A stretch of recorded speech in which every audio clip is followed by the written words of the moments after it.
What's up, everyone? Hello. John and Melissa here for another exciting episode of Get Real exciting. with Real Estate. I think We're this is getting episode real. 14. I think, yeah. And on this episode, we're going to talk about what this time of year, so the holidays, means for real estate, whether you're a buyer or a seller, and kind of what you can expect. I feel like my face is like glowing compared to yours. I think There you we roll go. with it. Yeah, we're just gonna roll with it.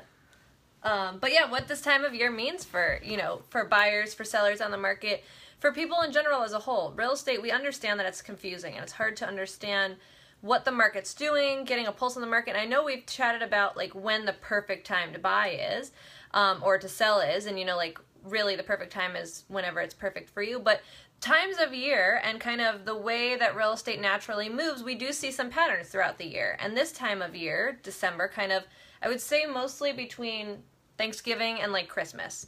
Thanksgiving and the New Year, really. Yeah. We experience a pretty heavy slowdown in real estate, just naturally because nobody ideally wants to move around the holidays.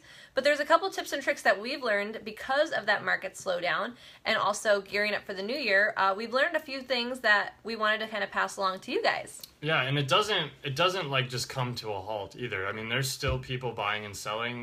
We have open escrows right now. Yeah, we have people buying right now, and we also have some sellers that are gearing up for the new year. But yeah, it's going to look a little bit different in a few different ways. So like Melissa said, there's not, as far as traditional buyers go, so, regular people who are just buying a house for themselves, whether they're families, couples, those are retail buyers. And what it looks like for them is it's a little bit slower because, like she said, not a lot of people want to deal with moving with the holidays. There's just a lot going on. A real estate transaction is a lot to add on top of that. So just naturally we see kind of a decrease in your typical, retail buyer activity. There's, less buyers out there looking. Because most buyers are kind of in the mindset like, oh, we'll just wait until after the new year. Yeah. And you may be in that boat yourself. It's easy to kind of push things off to the new year when we, have our resolutions and our new goals in place. And it's easy to kind of hit the ground running in January, where naturally I think we tend to slow down at this time of year. Yeah, and so it'll look a little bit different. I mean, there's pros and cons to it. Like I said, it doesn't just stop. As a buyer, if you are looking during this time, some of your advantages are that you're probably going to see a little bit less competition. There's not as many people probably out there writing offers on the same property. In San Diego, where the market's super aggressive and it's very common to see multiple offers, sometimes this year can be great to get a property and not have to worry about, outbidding the next person. Yeah, so while the time period itself is a little bit slower, we kind of wanted to come to you guys and let you know how it affects you. So if you're a buyer in the market right now, one side of the coin is, you want to wait until the new year, along with a lot of other buyers. It just seems less stressful. There's less, life going on, less holiday parties, to be honest. And then on the opposite side of the coin, what John's trying to say is that sometimes while shopping between the holidays, kind of after Thanksgiving, prior to the new year, you can find really great deals if you're a buyer, or just have a lot less competition. So we actually have a lot of buyers in the market who are, really ideally looking in the first quarter of next year, but they're gearing up right now. We're out looking at properties. We're seeing what's out there. We're even submitting some offers because properties that have been sitting 2-3 weeks, where traditionally in San Diego, they, move very quickly. For buyers, it's advantageous. They're able to really peruse at their convenience, see if anything kind of floats their boat, and if it does, toss an offer in and, see if they can get it at the price that they want. So it's a great time to be looking for buyers. And then on the opposite side of the spectrum, there's two sides to the seller coin too. Yeah. Well, I was going to say like she said, with the buyers, with there being a little bit less activity, sometimes towards the end of the year, sellers get antsy. Mm-hmm. You have a few different kind of sellers that you're looking at. So like one, investors, so people that are, flipping houses or developing, they're going to look to get projects off the book before the end of the year, so try to get rid of them. And then sellers who maybe their house has been sitting for months and they're finally just fed up with it and they're like, I want to get it off the books.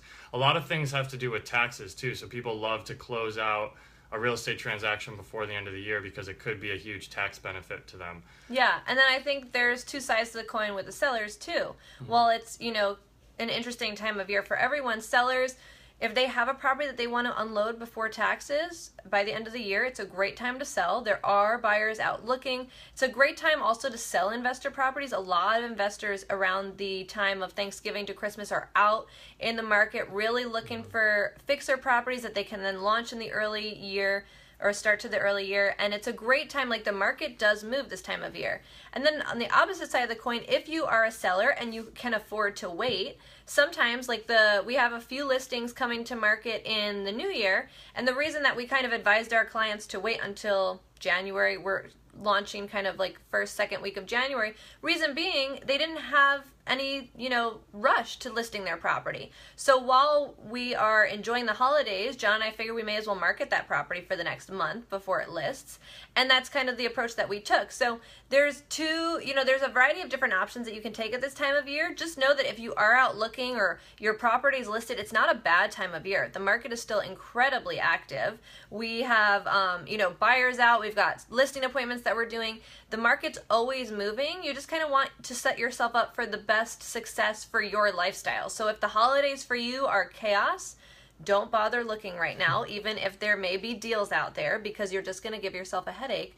Wait till the new year. But if it feels like, you know what, I've got all my goals aligned for the new year, I'm really feeling like it's time to buy in the first quarter, well then get out maybe and look with your agent in these few weeks leading up to the new year so you have an opportunity to see what's out there right now. Yeah, I mean, long story short, there are still tons of people out there buying and selling, and there's not any right or wrong. It's really, we just want it's going to look a little bit different this time of year. Mm-hmm. And just what you want to expect going into it. Yeah, but that being said, like, for example, we just had a client get an offer accepted on Friday, and because it's the end of the year, we got, we were able to get it locked up for them. We're coming in with a pretty hot 14-day close, so hoping to close before the end of the year. So, we made it really attractive for the seller with some aggressive terms, and our clients are happy. It's really awesome. And we're doing stuff like that all the time with our clients, just really trying to strategically for their lifestyle. Lifestyle is always number one. We will tell you that time and time again. It's not worth sacrificing lifestyle to save a few $1,000s. So, hope you guys enjoyed. Thanks for watching. Let's see. There's a few people on here. Hey, guys. Oops, I don't know what I did. Oh, there we go. Never too soon to start being a play dealer. Absolutely, Alex. If now's not the 100%. Right time for you guys, like, this is when you should kind of be thinking about next year as well. It is, yeah. Gearing up, figuring out what your goals are. If there's real estate related goals on there, we would love to chat because we'd love goals. And thanks for watching, you guys. I can see that we've got a few people on here, so we'll talk to you soon. Have a great weekend. Bye.